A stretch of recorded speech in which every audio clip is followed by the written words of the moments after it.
What do you do when you're deeply disappointed? Something you really wanted did not just happen, it's gone, the opportunity. That's exactly what we're talking about today on Mindful Manifesting, and you're listening to Ariana Rollins. Before we dive in, I'd love to invite you to get on my email newsletter list. I send an email once or twice a month, so not much at all.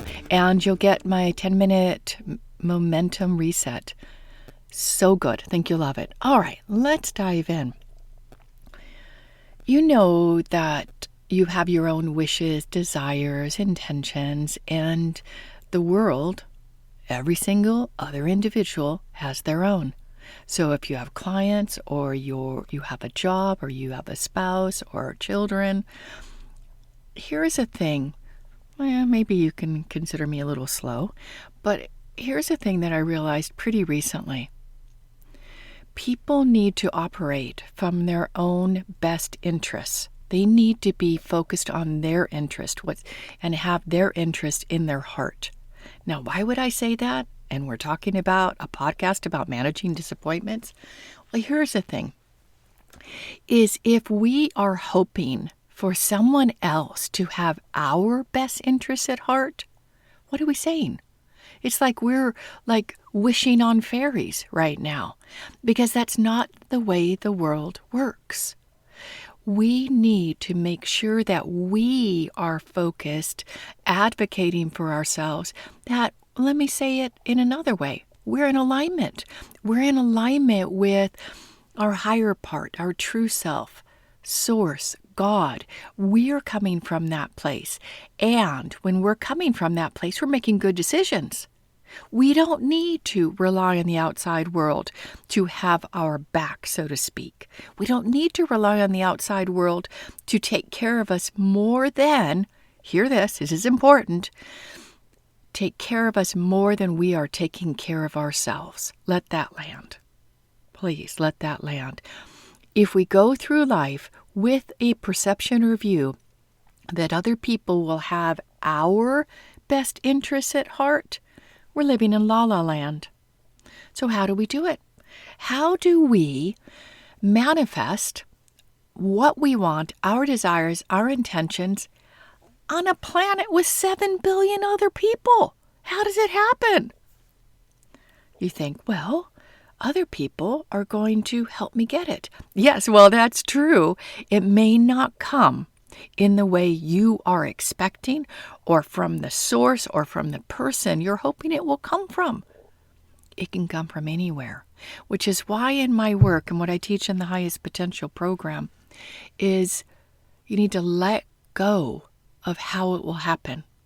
You need to let go of it, because the how can keep you fixed on a particular path, and you're not allowing God, source, universe, your unconscious mind to make it come in the most direct, easy fashion.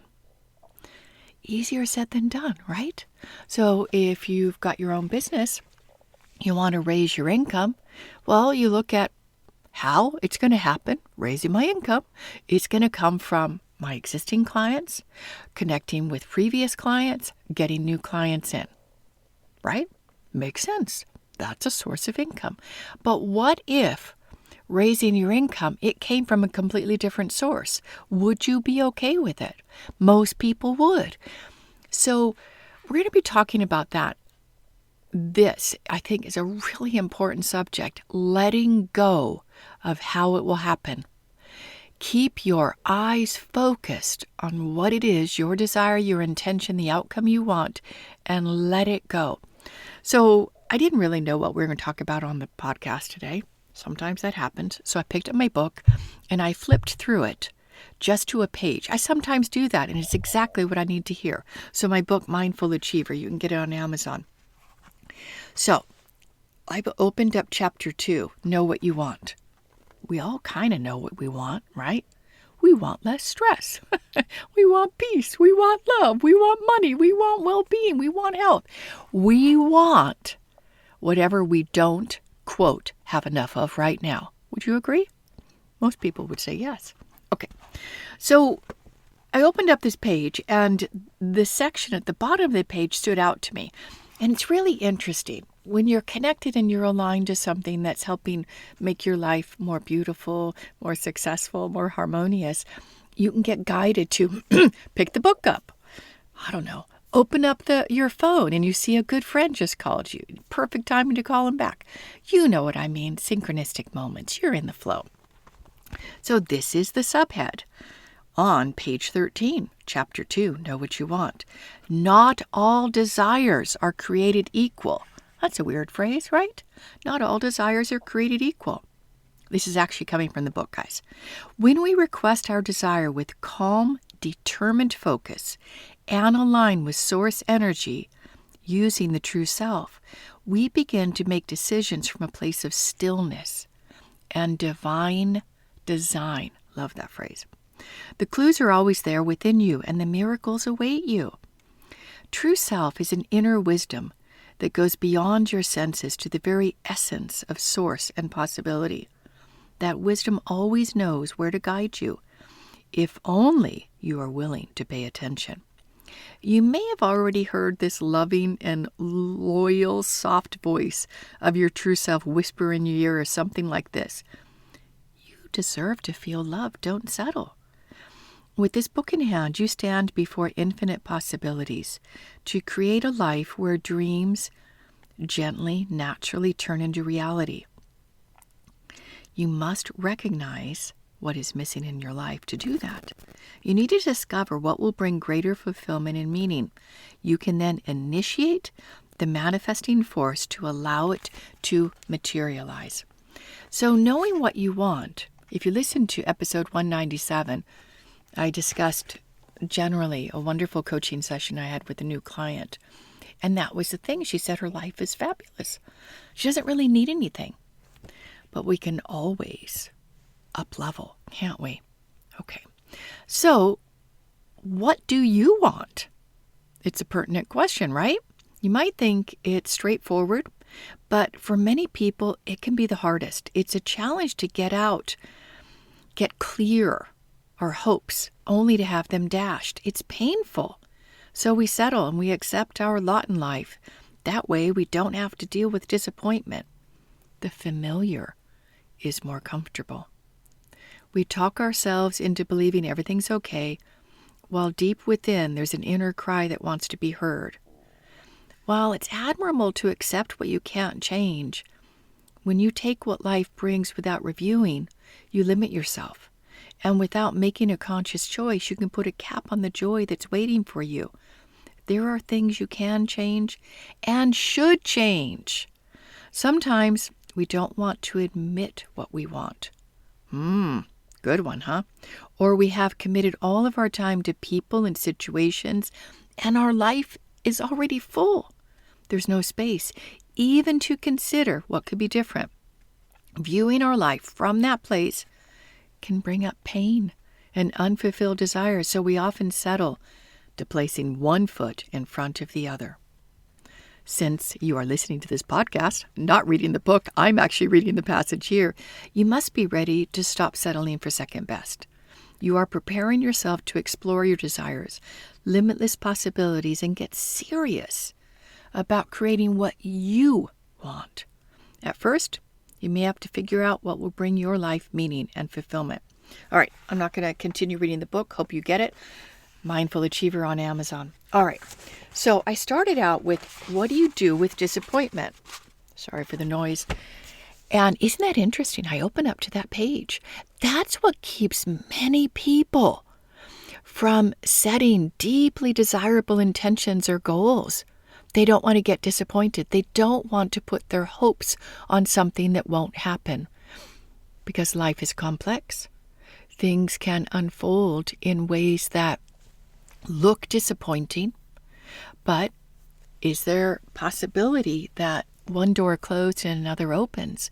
Is the dissatisfaction that you could get by going after something that you want and it not happening, can it fuel you in another direction? All right, but let's talk about handling disappointment. Sometimes people will let us down. sometimes our intentions and desires, they don't look like they're going to manifest. I want to address that one first. That's a key one. I mentioned earlier that don't focus on how it's going to happen. Ask yourself, am I focusing on increasing my revenue? Am I focusing on where it's going to come? It's subtle, my friends. You may not know, but it's subtle. And if you find, it's supposed to come from my business, or it's supposed to come from a pay rise, what you've done is, this is the visual. It's like you've got blinders on now. Like they put on horses who are in big cities and they're pulling a carriage behind them. They put blinders on so the horses don't get scared by the cars. They're focusing straight ahead. Now, if you're doing that and that focus straight ahead is on your future memory, the desired outcome, perfect. But if you're looking everywhere, like, okay, is somebody going to run into me? Say you're the horse, pulling this carriage. Or is there a potential risk that I'm going to get out of my lane and I'm going to get hit? So we can look at all of the potentials, the risks, and there are a lot of people like that. I admire that. That was not a skill that I built in my life. I wasn't someone who was risk averse. I wasn't worried about taking a big leap of faith and moving across the country or to another country. Wasn't worried. I had this feeling, it wasn't verbalized until, the last few years, that life has a way of working out for me. Truly does. Even in the moment when I think it's not. Even in the moment when I'm most disappointed. So I'll tell you what triggered this podcast is I had a wonderful trip planned. Wonderful.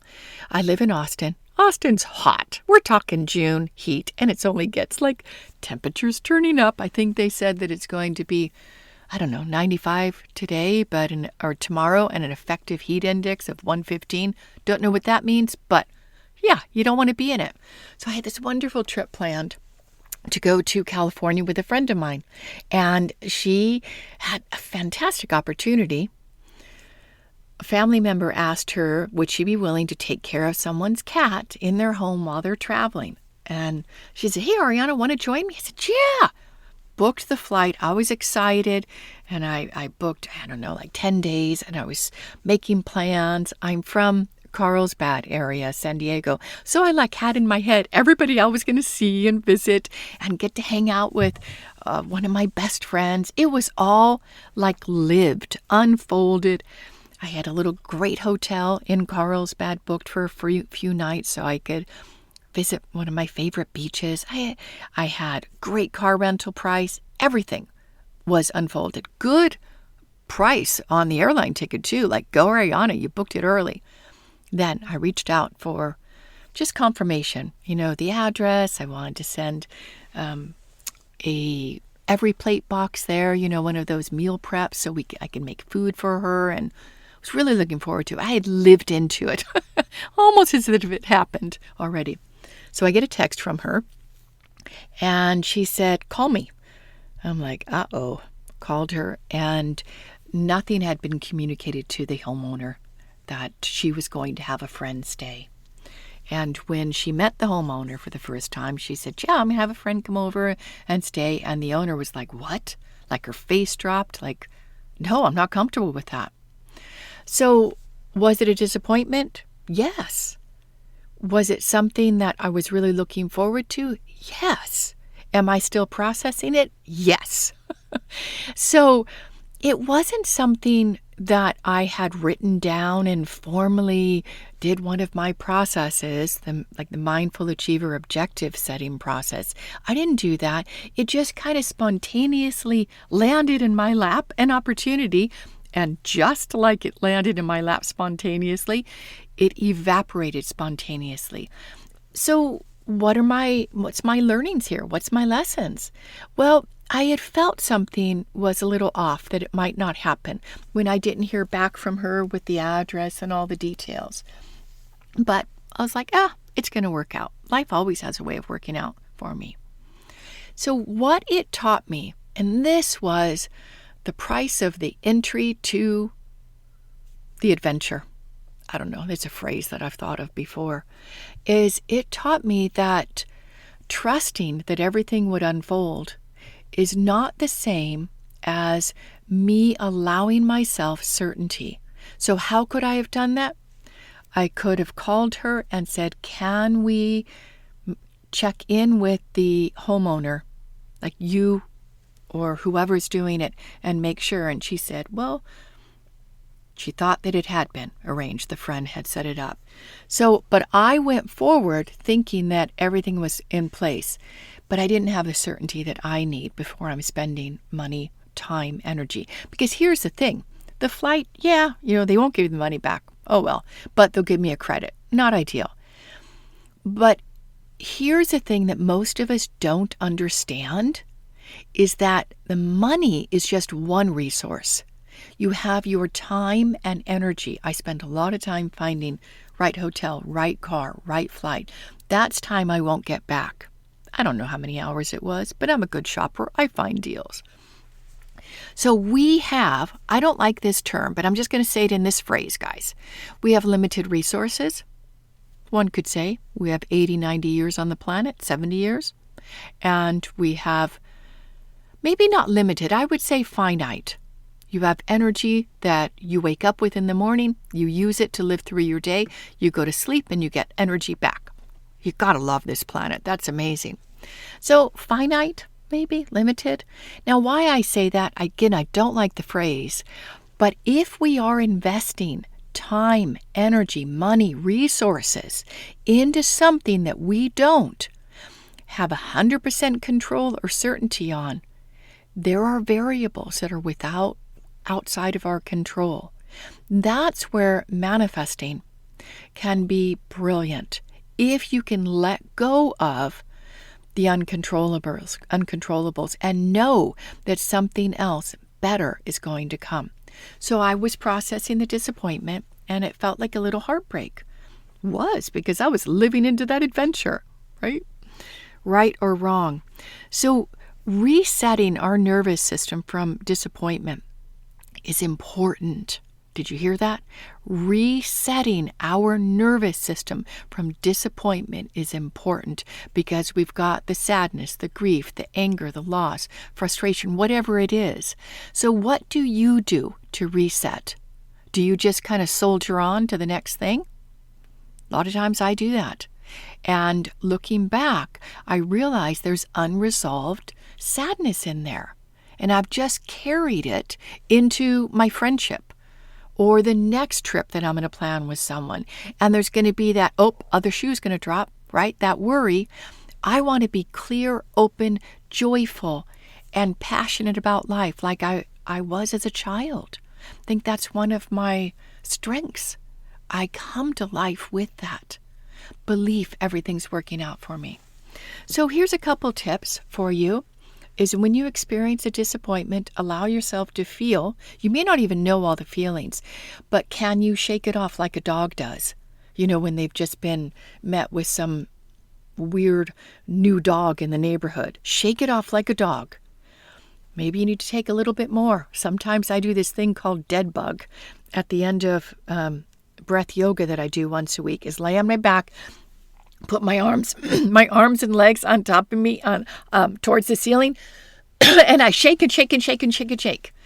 That allows your lymph flow to move down into your vital organs, and it's fantastic to energize and reset things. You may play dead bug if you like. I should have done that when that happened. Maybe turn some music on. Maybe go out in nature.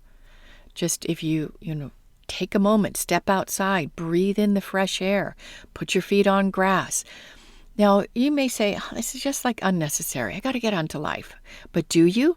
If you're carrying unresolved disappointment, my friends, that's going to carry over into potentially your next manifestation. We don't want that. We want to be clear, present, open, in the present moment, using an Eckhart Tolle term, in the present moment. So our next adventure can come in. Because if we have unresolved stuff, we could be inadvertently pushing things away because we don't want to, what did the book say? get disappointed again. So let's be present. Is there something that you need to do? Maybe you're thinking about a disappointment that came up when it didn't happen. Do you need to do a little quick process? Another one, give you a quick exercise, then let you go, is free-form writing or conscious complaining. Take a piece of paper, write down everything about the situation that disappointed you. You felt let down, you felt hurt, you didn't trust your instincts, whatever it is, okay? Write it down until you get to completeness. Calm in your body. And then rip the paper up, flush it down the toilet, burn. Let it go. So honoring disappointments is as important as celebrating our wins. But we're not taught that, are we? We're taught to soldier on. Shake it off and it's gone. But we might need a little more than just shake it off like a dog. All right. I enjoyed this episode. I hope you get something out of it. Thank you so much for listening to Mindful Manifesting and allowing me to be in your ears once a week. I'm very grateful, and I'd love to deepen our connection. So if you're not on my email list, please jump on it. Go to Mindful Achiever, get that 10-minute momentum reset, and we'll check in once or twice a month. So much love to you. And as we wrap up, as you confirm yourself, you chart your own path to success. Bye for now.